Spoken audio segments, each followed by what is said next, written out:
มื้อนี้พาสุดงเพิ่นเดินมาแต่ทางทิศใดยังบ่ฮู้ขอบูชาน้ำ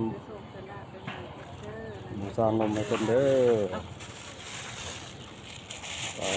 สาธุพาสุดงเพิ่นกำลังเดินมาบดเกิบที่เดินไปทางใต้ผู้ค่าท้าผู้ผู้ค้าชาได้บูชาน้ำกาแฟแล้วก็สุสิงน้ำสติพาสุดง